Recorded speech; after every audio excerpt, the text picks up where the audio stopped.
നമസ്തേ. ഇന്ന് മഹാദേവന്റെ നടരാജ വിഗ്രഹത്തിന്റെ കഥ കേട്ടാലോ? ഒരിക്കൽ നാസ്തികളായ ഏതാനും ഋഷിമാരെ നേരിടാനായി ശിവനും സ്ത്രീ രൂപം ധരിച്ച വിഷ്ണുവും കൂടി ഒരു വനത്തിലെത്തി. അപ്പോൾ ഋഷികൾ മായാപ്രയോഗം കൊണ്ട് ശിവനെ എതിർത്തു. എന്നിട്ട് ഒരു കടുവയുടെ രൂപം ധരിച്ച് ശിവനെ ആക്രമിക്കാനായി എത്തിയ ഋഷിയെ ഭഗവാൻ നൃത്തം ചെയ്തുകൊണ്ട് നേരിട്ടു. കടുവയെ പിടിച്ച് അതിൻ്റെ തോല് ഇങ്ങനെ ചവിട്ടിയെടുത്ത് ശിവൻ ശരീരത്ത് ധരിച്ചു. പിന്നെ ഘോരരൂപിയായ ഒരു സർപ്പമാണ് എതിരിട്ടത്. അപ്പോൾ ഭഗവാൻ അതിനെ പിടിച്ച് കഴുത്തിലണിഞ്ഞു. അതിനുശേഷം ഹ്രസ്വഗായകനായ മുതലയൻ എന്ന ഒരു ഭീകര സത്വം ഓടിയെടുത്തു. ഭഗവാൻ തൻ്റെ കാലിൻ്റെ പെരുവിരൽ അതിൻ്റെ മുതുകിൽ ചവിട്ടി ഞെരിച്ചുകൊണ്ട് നൃത്തം ചെയ്തു.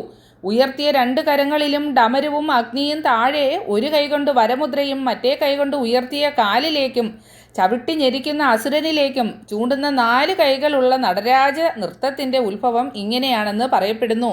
നടരാജന്റെ വലതു കൈയിലെ ഉടുക്ക് പിറവിയുടെ ശബ്ദം പുറപ്പെടുവിക്കും. ഇടതു കൈയിലെ അഗ്നി നാശത്തിന്റെ ചിഹ്നമാണ്. 2 കൈകളും സമനിലയിൽ ഉള്ളത് എന്തിനേയും തുല്യതയോടെ കാണണം എന്നതിൻ്റെ സൂചനയുമാകുന്നു. നടരാജന്റെ രണ്ടാമത്തെ വലതു കൈ അഭയഹസ്തം കാട്ടുന്നു. ഈശ്വരനെ വിശ്വസിച്ചാൽ ജനനം മുതൽ മരണം വരെയുള്ള എല്ലാ ദുരന്തങ്ങളിൽ നിന്നും ഈശ്വരൻ നമ്മെ രക്ഷിക്കും എന്നാണ് ഇതിൻ്റെ സൂചന.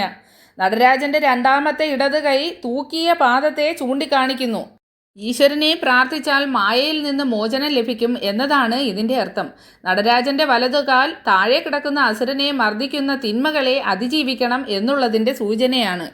നീലകണ്ഠ തവ നീലകണ്ഠവും അതിൽ പുളഞ്ഞൊര ഹിമാലയും പൂവിശോഭ വഴിയും കരങ്ങളിൽ ഡമഡമാരവ കടിന്തുടി ശൂലപാണേ മഹാത്രിശൂലവും മൃഗവുമേന്തി ഗതിയേകുവാൻ ചന്ദ്രശേഖര തെളിഞ്ഞു കാണണം അന്തികേ മമ സദാശിവ.